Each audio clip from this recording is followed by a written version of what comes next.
المفروض ان انا هدخل السوبر ماركت ده وهمسك العربيه وادخل واحط الحاجات واطلع وبس كده، مش هحاسب ولا اي حاجه. فانا متحمس قوي ان ادخل، فيلا بينا. انا جيت السوبر ماركت ده عشان كنت في سوبر ماركت تاني فيه طوابير طويله، وانا كنت عايز اشتري حاجه واحده بس. اول لما دخلت قابلت الراجل الوحيد اللي متهيالي شغال هنا وشرح لي كل حاجه. How does it work? Check out. ده تدرو ذكي لذيذ وجاي يشتغل هنا في السوبر ماركت زي اي انسان طبيعي، ولقى نفسه بيشتغل IT من كتر التكنولوجيا اللي هنا. Yeah, I want to do that. Yeah. في عربية امازون دي بالوزن العربية هتعرف انا حطيت ايه، فانا خارج هاخد العربية وهتحسبها كان لوحدها. في اخر الفيديو هقول لكم ازاي العربيه دي عارفه ان ده انا وهتاخد فلوسها من حسابي ازاي. Thank you very much. اول لما دخلت الشاشه بتاعت العربيه شرحت لي ازاي العربيه بتشتغل، لو حطيت اي حاجه هي هتعرفها. وده فعلا عشان لما حطيت الكاميرا على العربيه عشان اصور، العربيه كانت حساسه قوي وقالت لي ان في حاجه غريبه اتحطت على العربيه. في حاجة غريبة انت حطيتها ايه هي؟ فانا قلت له دي حاجة شخصية، فقال لي ماشي بس كده. العربيه بتفكرني بتدرو، حساس قوي باتجاه شغله. جاهز انك تعمل شوبينج؟ ايوه كده خلاص تمام. فانا هحط دلوقتي ده واشوف اللي هيحصل. نحطه. اوف عارف انا جبت ايه؟ والحاجات دي نورت اول لما حطيت الحاجه. تعالوا نشيلها ونشوف اللي هيحصل. اوه اتشالت اول لما شلتها. انا مش مصدق نفسي بجد. اهو حطيت السيريال وظهر على السكرين على طول بسعره وكل حاجه. يا جماعه بصوا لقيت ايه؟ دي اسمها اليكسا. اليكسا دي ممكن تسالوها على اي حاجه، الجهاز اللي امازون عامله عشان يساعد المستخدمين بتوع امازون. انا هشوف دلوقتي لو اليكسا دي هتساعدني ولا لا. هي اليكسا Where are the Lays؟ You can find Lay's at aisle 17 and aisle 1. فهي قالت لي انت ممكن تلاقي شيبسي ليز في ممر 17 وممر 1، وفعلا هو في ممر 17. انا خايف المستقبل بجد التكنولوجيا تقلب على الانسان. ايوه جابتها. المهم الحاجه اللي مش لذيذه بقى ان العربيه تقيله قوي. اكيد عشان العربيه شايله كل التكنولوجيا دي، زي ما تدرو شايل الشغل كله عشان هو الانسان الوحيد اللي شغال هنا. وما اعرفش ده ايه ده، بس هنجيبه ما اعرفش ليه، بس يلا نشوف اللي هيحصل. اتحسب على طول بوم كل الحاجات اللي احنا جايبينها. العربية تقيلة قوي.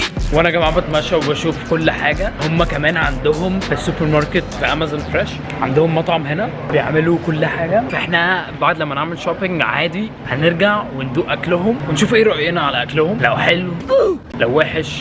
ده يعتبر اول مطعم لامازون خالص، عشان امازون كلها بيبيعوا حاجات وكده ما بيعملوش اكل خالص. فاحنا هندوق المطعم بتاعهم عامل ازاي، حلو ولا لا. انا متحمس قوي الصراحه، بس الاول هنجيب كذا حاجه. اخيرا حته الحاجه حلوه. انا بقالي ساعه بدور على حته الحاجه حلوه. هنجيب حاجه حلوه ونشوف لو العربيه هتحسبها ولا لا.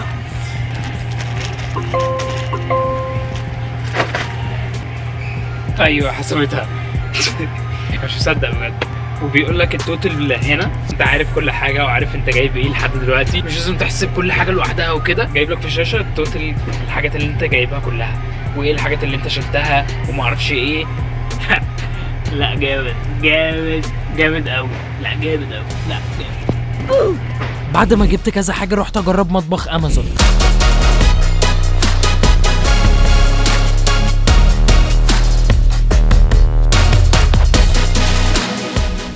فانا اجرب البيتزا، والمفروض اعمله اللي انا هحطها في البوكس ده واعمل سكان للباركود ده في العربيه بتاعتنا، تتحسب لوحدها. واي اوفرز او اي حاجه للحاجات اللي انا جبتها بتتحسب لوحدها في الجهاز هنا. والراجل طيب ده هو اللي فهمني كل ده. هنسميه ماركس. ماركس بيحب شغله، مجتهد، عارف كل القوانين وبيحب الشهره. اول لما لقاني معايا كاميرا طلع من المطبخ وواقف جنبي. فيلا نجيب البيتزا بتاعتنا. هجيب البوكس ده احط فيه البيتزا. انا بعمل كل ده بايد واحده فعشان كده مش عارف اعمل حاجه. اوف بيتزا سخنه. I'm trying to grab it with one. وتاني ماركس طلع من المطبخ بدلالة ان هو يساعدني، بس هو عايز يدخل في الفيديو. انا عارف الحركات دي، هو طيب بس بينرفزني. I got you. لا اوكي. Here we go. هنحط البيتزا دلوقتي بتاعتنا. اتحسبت. وانا بصور الفيديو هنا بيتر سمعني وقال لي انت مصري ولا ايه وبتاع، عشان انا بتكلم عربي. فانت ايه بقالك قد ايه بتشتغل هنا؟ بقالي سنتين. سنتين؟ والمحل زي ما هو ولا اتقدم مع؟ لا خلال هو اول الساعتين. ما فتح يعني نفس الكلام ده. تعمل تشيك اوت. بس انا كنت بسمع بيبقى في كاميرات فوق وبتشوف كل حاجه انت بتحطها وما اعرفش ايه وبتحسبها. فده كان فعلا؟ ولغايه دلوقتي؟ لغايه دلوقتي عشان انت لو خدت حاجه حطيتها في جيبك مش هتتحسب على الكارت. ايوه صح. لازم تحطها في الكارت عشان يعني لو حطيت حاجه في جيبي الكاميرات هتشوفك. الكاميرا تشوفها وانت تحسبها؟ بجد هو. طب هو انا ممكن اجرب؟ جرب لا، وحاول غلط. يعني بحاجه. مش سعيد على بيتر وانت اللي عامل البيتزا؟ انا اللي هو اللي عامل البيتزا يا جماعه اللي انا اخترتها فهندوقها وهنشوف بقى عملها حلو ولا لا. والله بفرح لما اشوف مصريين بره مصر كده. مصري ده فاهم محظوظ ان هو بيشتغل في سوبر ماركت من المستقبل فاهمين. فالجامد برضو لو انت عندك لستة حاجات انت عايز تجيبها من السوبر ماركت ممكن تكتبها هنا، واي حاجة انت عاوزها ممكن تحطها هنا. يعني عايز كوفي تحطه هنا اهو، ولو جبته خلاص بتشيله من الليستة. لو لسه ما جبتوش خليه في الليستة لحد ما تجيبه وبعد كده تشيله عشان ما تنساش الحاجات اللي انت عاوزها. فالحوار ده جامد قوي. وانا نسيت الكاميرا عشان ما تتاخدش. ابص فين؟ هنا ولا هنا ولا هنا ولا هنا؟ المهم ادوق البيتزا بتاعت بيتر. شكرا بيتر. اظن سمعني بس مش عارف سمعني ولا لا. فهندوق دلوقتي الاكل بتاعهم. كده خلصنا شوبينج. قبل ما اطلع هقول لكم ازاي العربيه عارفه ان ده انا. اول لما دخلت تدرو قال لي اعمل سكان للكيو ار كود اللي موجود في برنامج امازون بتاعي لعربيه امازون. كده العربيه عارفه الاكونت بتاعي وعارفه كل بياناتي. فوانا ماشي عاملين طريق معين للعربيه تمشي فيه، واول ما العربيه تعمل سكان للطريق ده بتعرف ان انت خلاص خلصت مشتريات وتحسب كل حاجه انت جبتها بالفيزا اللي موجوده في اكونت امازون بتاعك.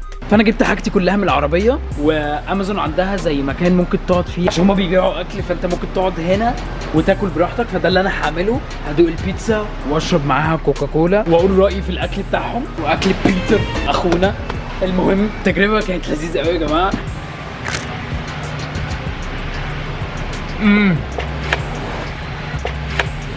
بيتزا تحفه.